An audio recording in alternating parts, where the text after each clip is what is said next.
Whether you're updating an old resume, starting from scratch for a fresh take, or just writing your very first draft, we've all sat at the same blank Word document wondering, how do I actually write a resume? So let me show you in 10 steps. Step 1 is to gather everything. Before you start writing, collect the basics, your work history, your skills, your education, your certificates, anything that shows your accomplishments. Bonus tip here, I like to get a notepad or open the note function on my phone just so I can take notes as I go. As you start reviewing your documents, you're going to think of different projects you've worked on, you're going to think of different experiences that might be worth mentioning later.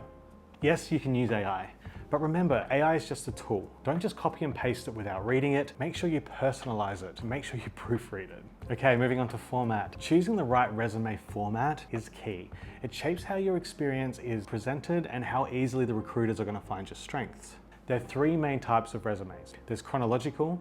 It lists your work history in reverse chronological order, and it's great if you have a steady work track record. Functional focuses on skills over job titles, ideal if you're just starting out or if you have gaps in your employment. And then we have a hybrid, a combination of both. Useful for you if you want to highlight skills but show a clear job timeline as well. Excellent for career changes.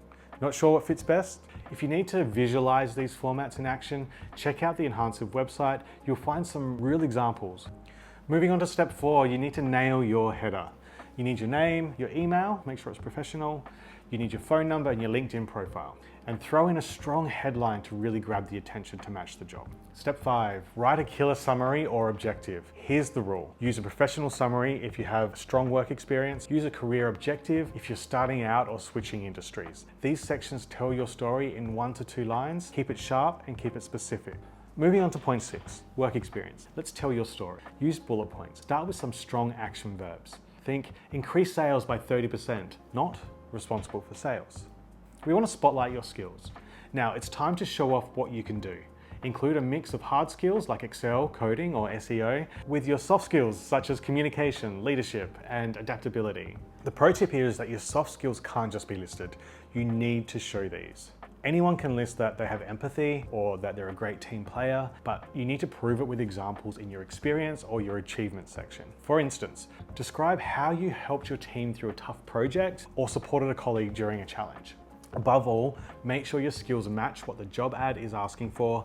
Tailor them to fit. Step 8, add your education and certificates. These include degrees, relevant coursework, online certifications, or licenses.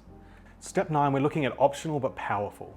Most people skip this part, so don't. Consider including things like your languages, your awards, your volunteer work, some personal projects. This section, it's not just nice to have. They help tell your whole story. They show what you care about, what you're capable of after the 9 to 5, and what makes you different from everyone else with the same job title. Step 10, proofread like a pro. Check your spelling, fix layout issues, and tailor the resume to fit the job you want.